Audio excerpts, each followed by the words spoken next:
বেডি একবার লাল, একবার নীল, একবার কমলা, একবার বেগুনি, একবার টিয়া, একবার আকাশি, একবার ডিপ কালার, একবার লাইট কালার। তুই বেডি এত রঙ আল্লাহকে নারাজ করছো যে, এই জন্য আল্লাহ আর শান্তি দিল না। আর কি খোদাই আর কি দিল না বলেন না?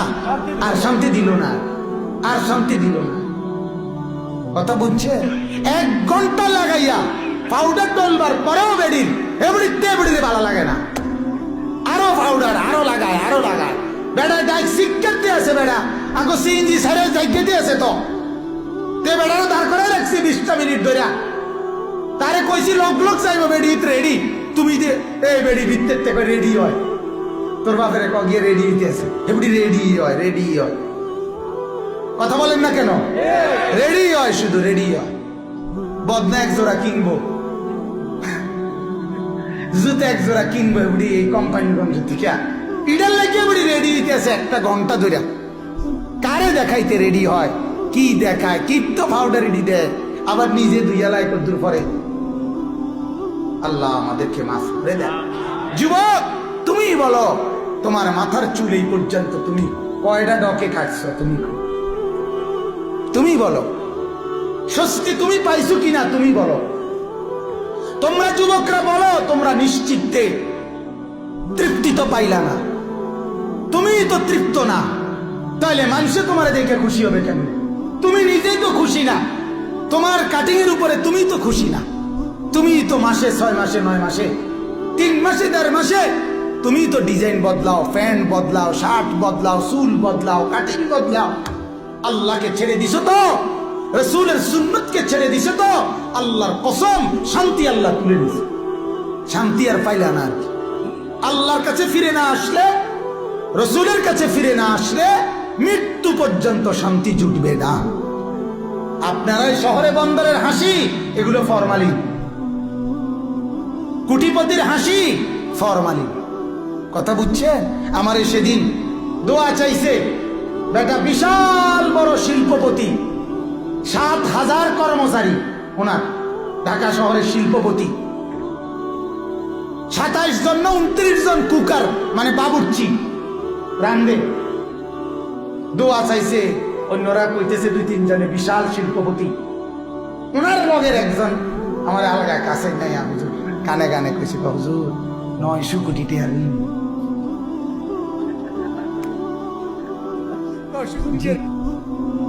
900 কোটি টাকা ঋণ। তুই বড় লোক, কথা বলেন না কেন? এটা বড় লোক। তাহলে এই হাসি ফরমালিন না? কথা বলেন না কেন? এই হাসি তো কিস্তিওয়ালা হাসি। কথা বলেন? তার হাসি তো লোনের হাসি, হাসি লোনে লইছে। কথা বলেন? লোন, লোন, সুদ, সুদ, হারাম হাসি, বৈধ হাসি না। অতএব পৃথিবীর কোন পাপী, আল্লাহর দোহাই বলে, পৃথিবীর কোন পাপী কোনদিন কলিজার ভিতরে কোনদিন তৃপ্তি অনুভব করে না। আপনি দেখেন, তার হৃদয়ে কোনো শান্তি আসে না, তার কলিজায় কোনোদিন শান্তি আসে না। আগুন জ্বালাইয়া, আগুন লাগাইয়া শান্তি পাওয়া যায়। কথা বুঝছেন কিনা? মেসের কাঠির আগুনও যদি আঙ্গুলের অগ্রভাগে নখের মধ্যে লাগে, পুরা শরীরটাই তখন ব্যথায় কাতরায়। ঠিক কিনা বলে? এবার আর সুখ থাকে না। প্রতিটা গুনাহ, প্রতিটা গুনাহ, প্রতিটা গুনাহ আগুন, আগুন, আগুন, আগুন। বিশ্বাস করো নওজোয়ান, তাহলে আগুন লাগাইয়া সুখ পাওয়া যায় না।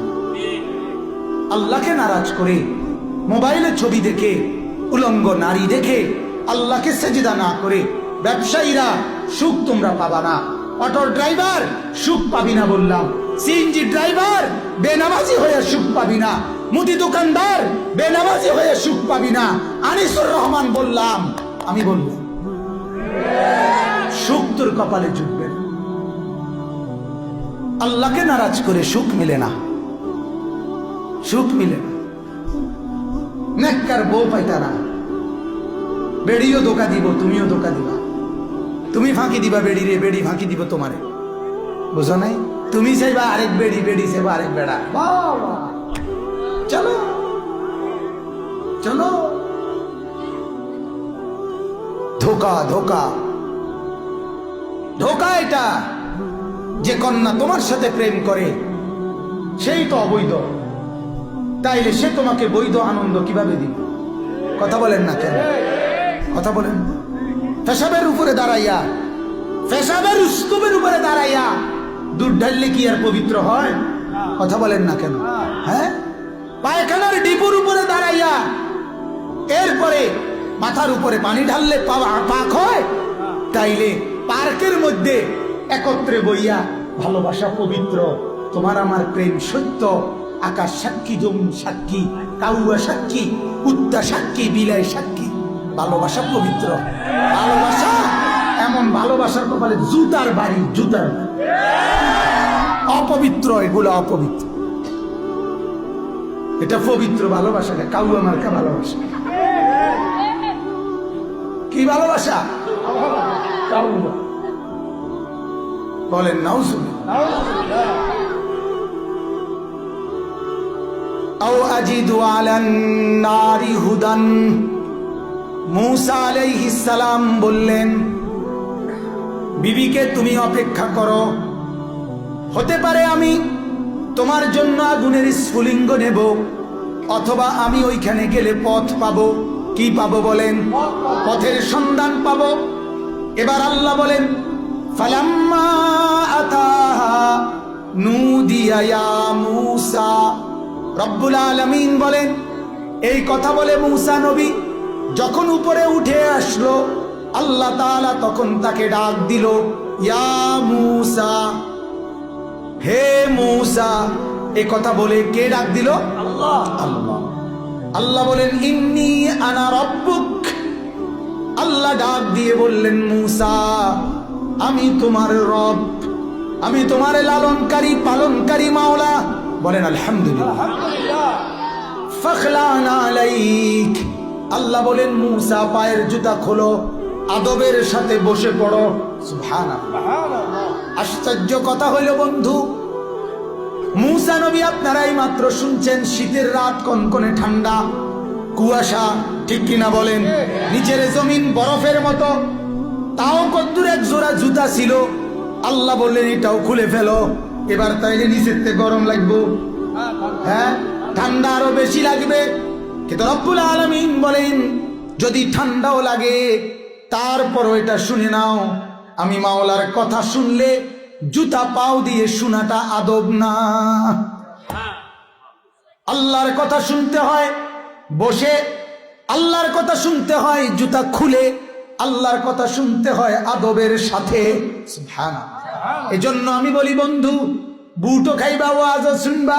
বুট খানা হইতে পারে, ওয়াজের লাভ হইতো না। বনও খাইবা, বিড়িও খাইবা, চাও খাইবা, আলু চপও খাইবা, পেঁয়াজও খাইবা, এগুলা খানা হবে, ওয়াজের লাভ হবে না। আল্লাহর কথা শুনবার জন্য দিল লাগবে, জবান লাগবে, কান লাগবে, মহব্বত লাগবে, আদব লাগবে, ভদ্রতা লাগবে।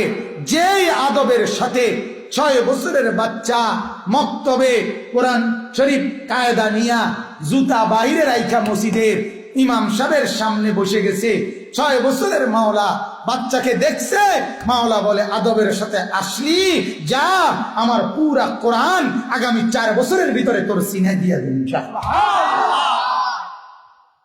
হাফেজে কোরআন হইয়া বাইত ফাটাই দিন, যা, ডেইলি আসিস, ঠিক মতো পড়িস। আল্লাহ, আদব চাই, আদব চাই, আদব চাই। বহুত জনের তো ফ্যানওয়ালা না, কথা বুঝছেন না? নামাজ পড়তেন না জিঙ্গেলে, না হুজুর পড়লাম বলে একটু সমস্যা। সমস্যা কি? আপনার গোড়া উঠছে কোনো না? গোড়া না, আপনি খাও জানি এইটা দাউদ, এইটাও একটু সমস্যা, এটি কখন যায় না। কি সমস্যা কর না? কই যে মুত্যা ফানি রয়েছি না, ওমা কিও কন 18 বছরের এত বড় বেড়া মুত্যা ফানিল না।